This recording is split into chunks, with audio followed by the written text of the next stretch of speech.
আপনি ফেসবুকের মধ্যে নতুন একটি পেজ খুলেছেন, সেখানে কোনো পিকচার অথবা কোনো পোস্ট অথবা কোনো টেক্সট অথবা কোনো ভিডিও বা রিলস কোনো কিছুই পোস্ট করেননি, কিন্তু আপনার ফেসবুক পেজের মধ্যে পলিসি ইস্যু চলে এসেছে। তো বন্ধুরা, এই পলিসি ইস্যু কিভাবে আসে বা আপনারা এই পলিসি ইস্যুটি কিভাবে রিমুভ করবেন সেই বিষয়টি সম্পর্কে আজকের এই ভিডিওটিতে বিস্তারিত জানাবো। এবং এই পলিসি ইস্যু কিন্তু প্রেজেন্স নট স্টাবলিশড নামে চলে আসে এবং আপনাদের মনের মধ্যে কিন্তু অনেক সংশয় থেকে যায় যে আসলে আপনি নতুন একটি পেজ খুললেন, সেই পেজের মধ্যে আপনি কোনো কিছুই করলেন না, কেন আপনার পেজের মধ্যে এই পলিসি ইস্যুটি চলে আসলো। তো বন্ধুরা, আজকের এই ভিডিওটিতে আমি বিস্তারিতভাবে আলোচনা করব এই পলিসি ইস্যুটি কেন আপনার পেজের মধ্যে চলে আসে এবং কিভাবে এটি রিমুভ করবেন খুব সহজেই, সেই বিষয়টি একদম স্টেপ বাই স্টেপ আপনাদেরকে দেখিয়ে দিব এবং বুঝিয়ে দিব। তো বন্ধুরা, এই বিষয়টি দেখানোর জন্য আমাকে চলে যেতে হবে আমার মোবাইল স্ক্রিনে এবং সেখান থেকে গিয়ে আপনাদেরকে বিস্তারিতভাবে দেখাবো এই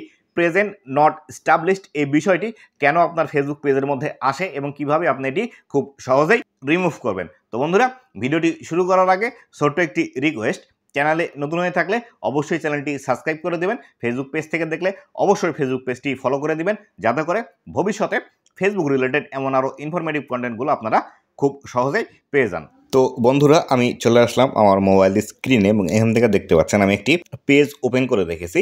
এই পেজের মধ্যে গিয়ে দেখব কোথায় আমরা প্রেজেন্ট নট স্টাবলিশড এই অপশনটি দেখতে পাই এবং এটি কিভাবে আমরা রিমুভ করব। তো বন্ধুরা, এখান থেকে আমি ম্যানেজ নামে যে অপশনটি আছে দেখতে পাচ্ছেন, আপনাদের এখানে ভিউ টুলস অথবা প্রফেশনাল ড্যাশবোর্ড অথবা অন্য আরও ফেসবুকের যে অপশনগুলো আছে সেগুলো থাকতে পারে। আমি এখান থেকে আমার ম্যানেজ অপশনটি আছে, আমি ম্যানেজ অপশনে ক্লিক করছি।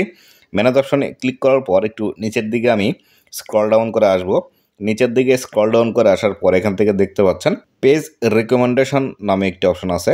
এই পেজ রিকমেন্ডেশন এই অপশনটিতে ক্লিক করব। পেজ রিকমেন্ডেশন এই অপশনটিতে ক্লিক করার পর আমরা এখান থেকে দেখব পেজ স্ট্যাটাস নামে একটি অপশন আছে।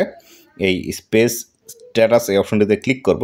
এই অপশনে ক্লিক করার পর এখান থেকে আমরা দেখতে পাবো, দেখুন রেস্ট্রিক্টেড মনিটাইজ নামে একটি অপশন আছে। আমরা এই অপশনটিতে রেস্ট্রিক্টেড মনিটাইজ এই অপশনটিতে ক্লিক করার পর এখান থেকে আমরা দেখতে পাচ্ছি প্রেজেন্ট নট স্টাবলিশড নামে একটি অপশন আছে। তো এই প্রেজেন্স নট স্টাবলিশড কেন আমাদের ফেসবুক পেজের মধ্যে আসে, যদিও আমাদের এই ফেসবুক পেজটি কিন্তু একদমই নতুন খোলা বা সবেমাত্র কয়েকদিন হলো এই পেজটি খুলেছি, তারপরও কেন আমাদের ফেসবুক পেজের মধ্যে এরকম একটি পলিসি ইস্যু চলে আসছে সে বিষয়টি সম্পর্কে জানবো। এই বিষয়টি সম্পর্কে জানার জন্য এখানে যে অ্যারো বাটনটি আছে, এই অ্যারো বাটনের উপর আমি ক্লিক করে দিব। তো অ্যারো বাটন উপরে ক্লিক করার পর এখান থেকে বিস্তারিত বিষয়গুলো চলে আসছে যে আসলে এই প্রেজেন্স নট স্টাবলিশড এই বিষয়টি কেন আমাদের ফেসবুক পেজের মধ্যে আসে। তো এখান থেকে দেখুন যে বিষয়টি বলছে ফেসবুক, এখান থেকে একদম শুরু থেকে আমি যদি পড়া শুরু করি, দেখুন আমার ফেসবুক পেজের নাম সর্বপ্রথম আছে Abhijit reels, has been on Facebook for less than 30 days। তো এখান থেকে ফেসবুক যেটি বলছে সেটি হলো অভিজিৎ রিলস ফেসবুকের মধ্যে আসা এখন পর্যন্ত 30 দিন হয়নি বা 30 দিনের কম হয়েছে, or does not have enough follower, পর্যাপ্ত পরিমাণ ফলোয়ার নেই, or engagement to qualify for monetization, অথবা এঙ্গেজমেন্ট নেই মনিটাইজেশনের জন্য কোয়ালিফাই করার জন্য। তো বন্ধুরা, এখান থেকে বিস্তারিত বিষয়টি আপনারা বুঝতেই পারলেন যে আসলে যখন একটি ফেসবুক পেজ ফেসবুকের মধ্যে খোলা হয়, সেই পেজের মধ্যে যদি যথেষ্ট পরিমাণে এঙ্গেজমেন্ট, ফলোয়ার এবং এটির এই পেজের বয়স যদি 30 দিন না হয়, সেক্ষেত্রে কিন্তু এই পেজের মধ্যে এই প্রেজেন্স নট স্টাবলিশড এই অপশনটি চলে আসে। তাই এই বিষয়টি অবশ্যই মাথায় রাখবেন।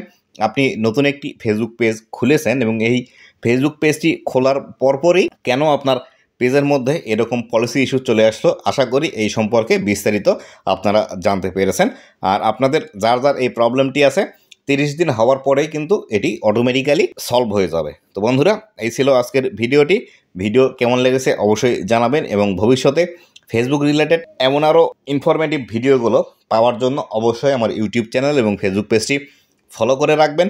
এবং আপনাদের যদি কোনো রিকোয়েস্ট থেকে থাকে কোনো ভিডিও সম্পর্কে, তাহলে আমাকে জানাতে পারেন। আপনাদের সেই রিকোয়েস্টেড ভিডিওগুলো বানিয়ে উপহার দেওয়ার চেষ্টা করব। এবং আপনাদের যদি ফেসবুকে কোনো সমস্যা থেকে থাকে এবং আপনারা যদি সমাধান করতে না পারেন, তাহলে সেই ক্ষেত্রে আমার সাথে যোগাযোগ করলে আমি আপনাদের সেই সমস্যাটি সঠিক সমাধান দেওয়ার চেষ্টা করব। আর এর জন্য অবশ্যই সার্ভিস চার্জ প্রযোজ্য। আর আমার সাথে যোগাযোগ করার বিস্তারিত বিষয়গুলো এই ভিডিওর ডেসক্রিপশন বক্সে আপনি পেয়ে যাবেন। তো বন্ধুরা ভালো থাকবেন, সুস্থ থাকবেন, আর অবশ্যই আমার ফেসবুক পেজের সাথেই থাকবেন।